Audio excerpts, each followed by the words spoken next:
నమస్తే, నేను doctor Harish Teneti. Super mind power series వింటున్నారు. అందులోనూ చాలామంది నన్ను అడుగుతుంటారు, ఈ మెడిటేషన్లు అన్నీ చేస్తే ఏమొస్తుంది, ఏం జరుగుతుంది, అసలు మెడిటేషన్ని సైంటిఫిక్గా ఏదైనా చెప్పచ్చా అని చెప్పి. ముందు మీరు నా వీడియోలు చూస్తుంటే మీకు తెలిసిపోతుంది, సైంటిఫిక్ అనే మాటకే నేను స్పిరిచువాలిటీకి సైంటిఫిక్కి దూరం పెడతాను. సైంటిఫిక్కే, స్పిరిచువాలిటీయే. స్పిరిచువాలిటీని నమ్మినవాడు సైంటిఫిక్గా ప్రూవ్ చేయాలని కోరుకోకూడదు. సైన్స్ని నమ్మినవాడు స్పిరిచువాలిటీని సైంటిఫిక్గా ప్రూవ్ చేయాలని కోరుకోకూడదు. క్రికెటే ఫుట్బాల్ని క్రికెట్లో ఆడాలనుకోకూడదు, క్రికెట్ని ఫుట్బాల్లో ఆడాలనుకోకూడదు. రెండు వేరే. Spirituality is different, scientific different. ఇలా కావాలనుకుంటే అలా కావాలనుకుంటే ఇలా మార్చకూడదు. మనం గడపకి పసుపు రాసుకుంటామంటే పసుపు రాసుకుంటాం, మన ఆచారం మనకిష్టం. దాన్ని సైన్స్ వాళ్ళు వచ్చి ఎస్ అని స్టాంప్ వేయాల్సిన అవసరం లే. దానివల్ల బ్యాక్టీరియాలు పోకపోయినా పర్లే, మనం రాసుకుంటాం. ఇది రియాలిటీ. ఇందులో రావాలి, మనుషులందరూ ఇందులోకి రావాలి. దట్ ఓకే, వాళ్ళ ఒపీనియన్ వాళ్ళకు ఉండొచ్చు, వీళ్ళ ఆచారం వీళ్ళకు ఉండొచ్చు, మరేం పర్లేదు అనే ఒపీనియన్కి రావాలి. దీన్ని ఎక్స్ప్లాయిట్ చేసేవాళ్ళు చాలామంది ఉంటారు. ఆ ఎక్స్ప్లాయిటింగ్ని ఆపడానికి మనము దానికి ఒక పద్ధతిని, ఆచారాన్ని పెట్టుకోవచ్చు. కానీ దాన్ని కలిపి కన్ఫ్యూజ్ అవ్వకూడదు.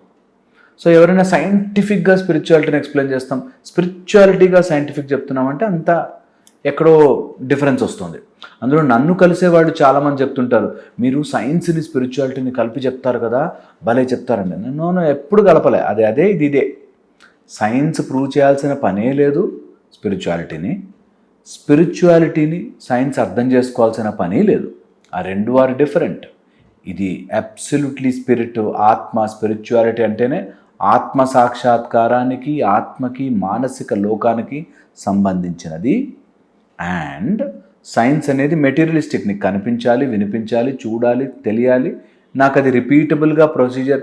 నేను ఒకవేళ ఒక ట్యాబ్లెట్ ఇస్తే ఆ ట్యాబ్లెట్ 10 మందికి ఇస్తే 10 మందికి తగ్గాలి, లేకపోతే అది పనిచేయనట్టే కదా. అలాగా సైన్స్ని స్పిరిచువాలిటీని కలుపుతూ ఎక్కడైనా ఇట్లా మీడియాలో కొంచెం మాట్లాడగానే బయట ఆర్గ్యుమెంట్లకు వస్తారు కదండి కొంతమంది. కావాలని ఏం ఉండకపోయినా దేవుడు ఉన్నాడా లేడా అనేది ఆర్గ్యుమెంట్ కోసం అని చెప్పి వస్తుంటారు.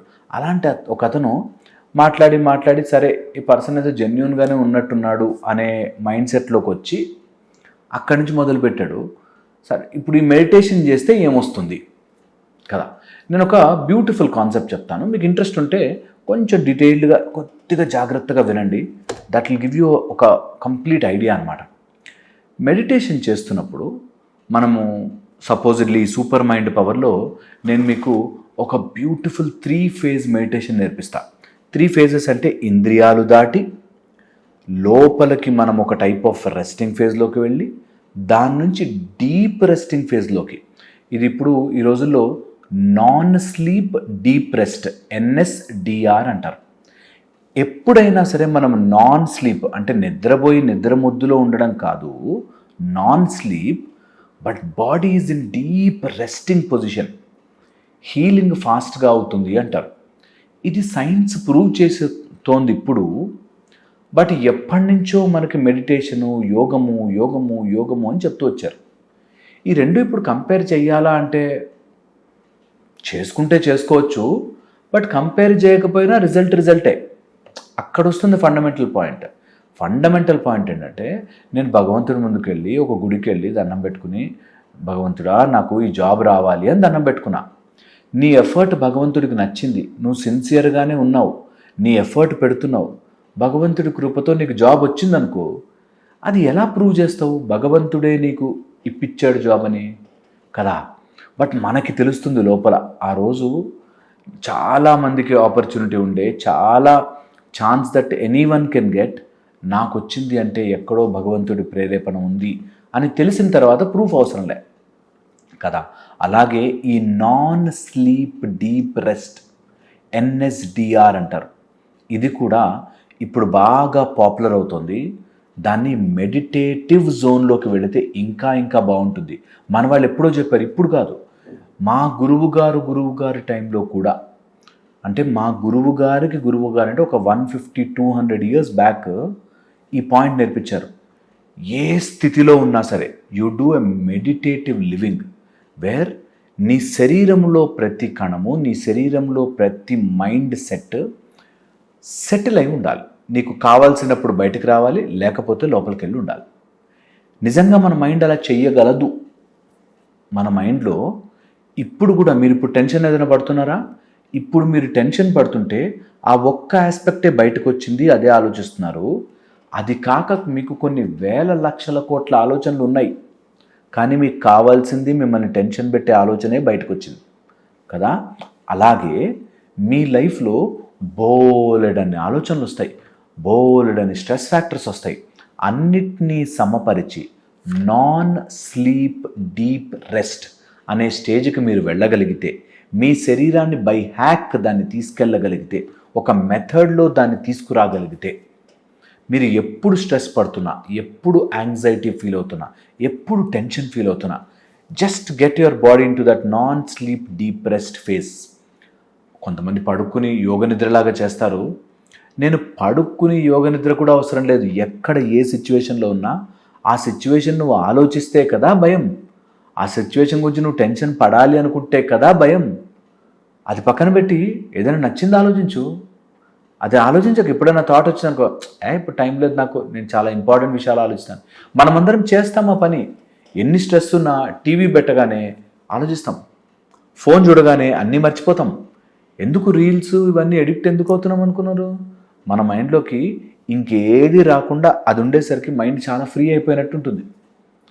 అది ఫోన్లు చూడడం వల్ల ఎడిక్షన్ అవుతున్నాం. అది మనని మనం గుర్తించడం వల్ల, మనకి మనమే గుర్తించుకొని, okay I can change it like this, I can turn it in to this way అని మనం గుర్తించుకుని మార్చుకుంటే it be total different ball game. నిజంగా కూడా ఇది బై ప్రాక్టీస్, అంటే మెడిటేషన్ చేసుకుని, లేదా నేను నేర్పించే 3 ఫేజ్ మెడిటేషన్ కానీ, మహామేధ మనోవేగ కానీ, సహ అహం మెడిటేషన్ కానీ, ఇలాంటిది ఏదైనా మెడిటేషన్ నేర్చుకుంటే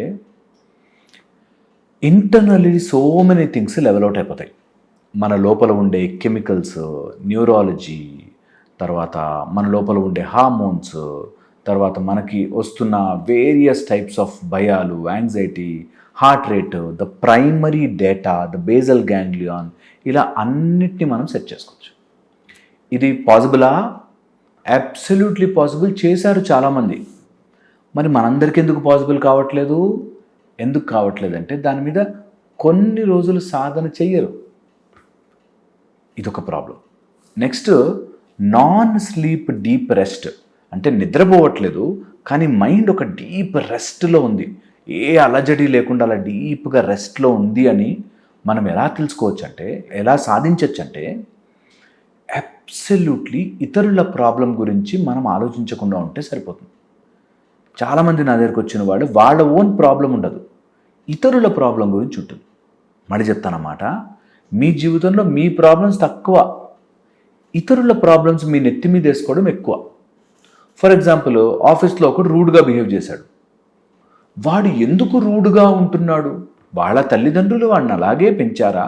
ఈ టైప్లో వాడి రూడ్నెస్ని మీ తల మీద వేసుకుంటారు. ఆలోచించండి. నేను చెప్పే మాట చాలా పవర్ఫుల్. వాళ్ళెవరిదో ప్రాబ్లమ్ని మీ నెత్తి మీద వేసుకుని ఆ బరువులో మీరు నలిగిపోతూ ఉంటారు. ఎందుకు? మా అబ్బాయి చదువుకోవట్లేదండి, అది వాడి ప్రాబ్లం కదా. చదువుకోరా అని చెప్తాము. నేనెందుకు వాడి ప్రాబ్లంని నా తల మీద పెట్టుకుని నేనెందుకు బాధపడుతున్నాను అనే దాంట్లోకి వెళ్ళాలి. ఒక్కసారి ఆలోచించండి నేను చెప్పేది. వాళ్ళ ప్రాబ్లంని మీ తల మీద, అంటే కన్న కొడుకు ఇలా అయిపోతుంటే, కన్న కొడుకు అయిపోతున్నాడు, పోనీ ఇలా అయిపోతుంటే అని బాధపడితే ఏమైనా వస్తుందా? రాదు కదా. ఆ ఒక్క పాయింట్ దగ్గరే మనము మన సమస్య జరగాలి పక్కకి, మనము మన సమస్య పక్కన జరగాలి. అంటే అది వాడి ప్రాబ్లము, ఏమో చదువుకోవడమో, నేను చెప్తా, నా వంతు ప్రయత్నం చేస్తా, తర్వాత నీ ఇష్టం కదా. ఎందుకంటే ఎవ్వరు ఉండము ఇక్కడ, వెళ్ళిపోతాం. అందుకని దాన్ని మనం ప్రాపర్గా మైండ్ పెట్టుకోగలిగితే నీ మైండ్ ఇలా ఒక సెపరేషన్లోకి వస్తుంది. దట్ సూపర్ మైండ్ పవర్ని అట్రాక్ట్ చేస్తుంది. నేను చెప్పింది ఆలోచించండి. మళ్ళీ ఇంకో వీడియోలో ఇంకొంచెం డీటెయిల్గా చెప్తాను. Take care.